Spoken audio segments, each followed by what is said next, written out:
야매 투자에 오신 것을 환영합니다. 도지코인에 투자하다 보니 지겹도록 듣는 말이 있습니다. 도지에 대한 몇 가지 부정적인 논란이 있다는 걸 아실 겁니다. 그래서 그 지긋지긋한 도지 논란에 대해 이 영상을 통해 명확하게 정리를 해보려고 합니다. 하지만 저는 암호화폐 전문가는 아니므로 기술적인 부분이나 수치상 오류가 있을 수 있습니다. 만약 오류가 있다면 댓글로 알려주세요. 도지코인은 크게 두 가지 논란이 있는데요. 이번 영상에서는 인플레이션에 관해 이야기하겠습니다. 두 번째 주제는 2부 영상에서 말씀드릴 예정입니다. 도지코인의 치명적 인플레이션. 도지코인의 무한 발행에 대해 지적하는 이들은 개수가 무한으로 늘어나기 때문에 시간이 흐를수록 가치가 희석되어 쓰레기가 될 코인이라고 합니다. 그들이 알고 있는 정보 안에서만 생각해 본다면 전혀 틀린 말이 아닙니다. 아주 논리적이고 합리적인 말이죠. 도지코인의 인플레이션에 대해 말씀하시는 분들께 묻습니다. 도지코인이 무한 발행된다는 사실 이외에 더 알고 있는 것이 있습니까? 그럼 도지코인의 연간 인플레이션 비율은 얼마입니까?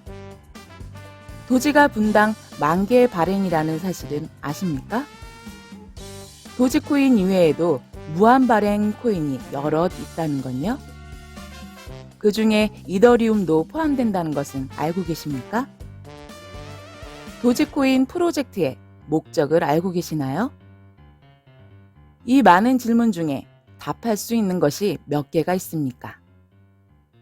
그냥 어디서 도지코인 무한 발행이네 어쩌네 하는 말을 주워 들은 적이 있어서 사실 여부는 잘 모르지만 그냥 떠들고 다니고 있진 않았습니까? 네, 그럴 수 있습니다. 도지코인에 투자하는 사람이 아니라면 모를 수 있지요. 어쨌든 코인 투자는 하고 계실 테니 이 질문에는 답하실 수 있을지도 모르겠습니다. 암호화폐는 각각 쓰임새와 목적에 맞게 설계되어 제각기 다른 특성을 갖고 있다는 것은 아십니까? 그런 것을 생각해 본 적은 있습니까? 알고 있다면 도지코인의 무한 발행이 단점이 아니라는 것을 쉽게 알 수 있었을 텐데 말이죠. 이런 분들이 머릿속으로 어떤 생각을 하는지는 너무나 뻔합니다. 비트처럼 수량이 제한적인 코인이 최고다. 암호화폐는 가치 저장 수단이다. 잡코인, 김치코인 중에 수량 제한인 코인들 참 많은데 가치 저장하면서 그런 코인들 투자하시면 되겠습니다. 그것들에 비한다면 이더리움과 도지코인은 당신 말대로 참 쓰레기 코인입니다. 암호화폐는 개발자들의 프로젝트 목적에 맞추어 효율적인 특성을 갖고 설계됩니다.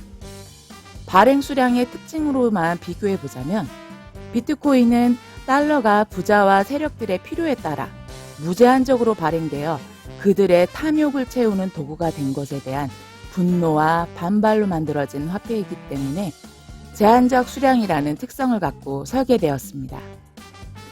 이더리움은 비트코인이 가지는 단점을 보완하여 무한 발행이라는 특성을 가지고 스마트 컨트랙트 기능을 한층 더 업그레이드하여 비트코인의 화폐적 성격보다는 블록체인 기술을 활용한 프로그래밍을 할 수 있는 플랫폼으로서의 성격이 강합니다. 이더리움 플랫폼 내에서 이용하는 자산으로서 가치 저장보다는 활발한 유통이 더 중요하므로 인플레이션을 유동적으로 조절할 수 있도록 설계되었습니다. 도지코인은 비트코인의 제한적 수량이라는 특성으로 점점 소수의 사람들만이 점유하는 가치 저장 수단으로 변질되어 가자 이것에 대한 반발로 암호화폐는 누구든지 가질 수 있고 만들 수 있다는 풍자로 장난삼아 만들어졌습니다. 처음엔 발행량이 1,000억 개로 제한되어 있었지만 도지 개발자들은 사람들이 도지를 저장하려고만 하지 않고 활발하게 사용하기 위해 무한 발행으로 바꾸었습니다. 1분마다 10,000개의 도지가 생성되며 연간 52억 개의 도지가 새로 발행됩니다. 중요한 건 바로 이 부분입니다. 연간 52억 개만 새로 발행됩니다. 여기서 암호화폐의 메커니즘을 조금 이해하고 있어야 하는데요. 저도 전문가는 아니지만 최대한 쉽게 설명을 드려보겠습니다. 코인은 채굴을 통해 생성됩니다. 채굴자가 연산을 돌려서 노드라는 것을 부여받습니다. 채굴 작업으로 찾은 금이라고 생각하시면 될 것 같습니다. 노드를 찾으면 채굴자는 블록을 생성하여 블록 장부에 지갑과 지갑 간의 거래 내역을 기록할 수 있는 권한이 생기게 됩니다. 만약 내가 가진 코인을 다른 지갑으로 이동시키려면 채굴자가 중간에서 이 거래에 대한 증인이 되어 블록의 거래 내역을 기재하는 겁니다. 이렇게 증명 과정까지 거쳐야 비로소 코인이 이동을 하고 거래가 완료됩니다. 이렇게 거래에 필요한 일련의 과정을 트랜잭션이라고 합니다. 초당 트랜잭션 처리 속도가 빠르냐 느리냐 하는 말이 바로 이걸 두고 하는 말입니다. 이 속도가 빨라야 우리가 만약 매장에서 어떤 것에 대한 지불을 했을 때 빠르게 결제가 가능하겠죠. 그리고 이런 식의 처리 방식을 작업 증명 방식이라고도 합니다. 그냥 쉽게 채굴 작업을 거치는 증명 방식, 이렇게 생각합시다. 채굴자는 이 거래에 대한 증명을 해주는 대신 거래자에게 수수료를 받는데 한 블록에 기재할 수 있는 거래 건수는 제한되어 있습니다. 장부에 기재할 수 있는 건수보다 거래를 원하는 사람이 더 많을 경우엔 어떻게 할까요? 채굴자는 당연히 수수료를 더 많이 내는 사람의 거래를 먼저 기재해 주겠죠. 그러다 보면 너무 싼 수수료를 제시한 거래자는 순서가 뒤로 밀리다 결국 다음 블록을 기다려야 하기도 합니다. 그만큼 거래 속도가 느려지는 겁니다. 그럼 대기자가 기다리는 시간이 오래 걸리지 않고 거래 속도가 빨라지게 하려면 어떻게 해야 할까요? 연산 속도가 빨라지고 블록이 빠르게 생성되면 되겠지요. 아까 말씀드린 초당 트랜잭션 처리 속도라는 게 빨라져야 하는 거죠. 채굴자들의 수익 구조는 두 가지입니다.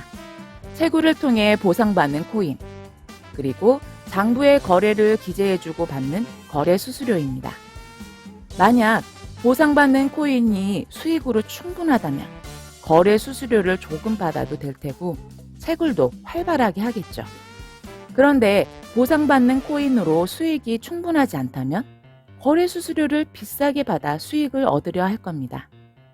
비트코인은 제한적 발행 수량 특성 때문에 시간이 흐를수록 연산 난이도에 비해 점점 보상받는 코인의 수량이 적어지니 채굴자들은 거래 수수료에서 부족한 수익을 내려 하겠지요. 비싼 수수료를 제시하는 사람에 밀려 그보다 싼 값을 제시한 사람은 거래가 계속 뒤로 밀려 거래가 지연됩니다. 게다가 거래량도 적어서 총체적으로 생산성이 낮아집니다. 그런 이유로 장부에 기재할 권한을 가진 채굴자가 줄어들면 거래 속도가 느려지는 건 당연하겠죠. 이런 상황은 제한적 발행 수량이란 특징을 갖고 있는 한 지속되거나 악화될 수밖에 없습니다. 코인 가격이 고공행진을 할 때는 상관없지만 지금처럼 하락할 땐 더욱 그럴 겁니다. 비트코인의 치명적 단점입니다. 도지코인은 1kB당 0.01 도지라는 매우 저렴한 기본 수수료가 특징입니다. 이렇게 저렴한 수수료가 가능한 이유가 뭘까요? 채굴자들이 수수료를 이렇게 적게 받아도 되는 이유는 채굴 보상만으로도 매우 충분하기 때문입니다. 만약 도지코인이 발행 수량이 비트처럼 제한되어 있다면 채굴 보상이 갈수록 점점 줄어드니 만약 코인 가격까지 좋지 않다면 수수료에서 수익을 얻으려 하겠지요. 또 반대로 발행 수량이 무한대적으로 인플레이션율이 계속 증가하는 코인이었다면 가치가 점점 희석되기만 하니 이것도 똑같이 수수료를 비싸게 받을 테고 코인 가격의 하락으로 생산성이 떨어져 채굴자 감소로 인해 거래도 느려질 겁니다. 하지만 도지코인은 연간 52억 개라는 똑같은 발행량으로만 증가되기 때문에 매년 도지 총 발행량은 증가하지만 도지의 상대적 증가 비율은 줄어듭니다. 인플레이션의 지속적 감소로 채굴자는 보상에서 수익을 높여갈 수 있고 매년 52억 개의 보상 물량이 있으니 채굴을 더 열심히 하고자 하겠죠. 채굴자가 높은 수수료를 책정할 필요가 없으니 거래하고자 하는 사람들은 저렴한 수수료로 코인을 거래할 수 있습니다.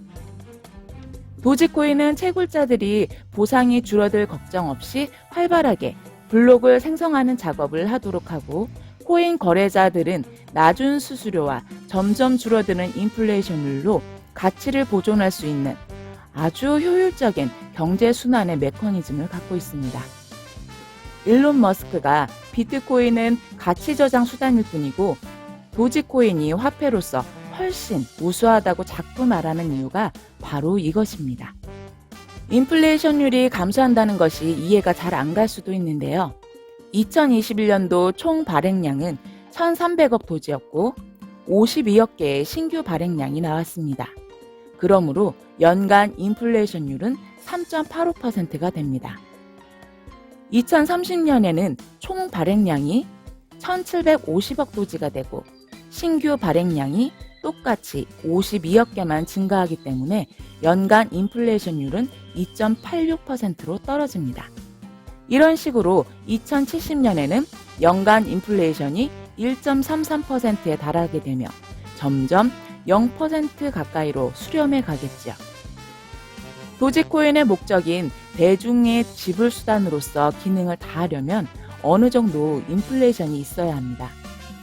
지금은 암호화폐 투자에 관심 있는 소수들만이 보유하고 있지만 앞으로 암호화폐가 지폐를 대체하게 되면 전 세계인들이 누구나 소유할 수 있을 만큼의 통화량이 필요하며 여기엔 경제 성장과 인구 증가율이 참조되어야 할 것입니다.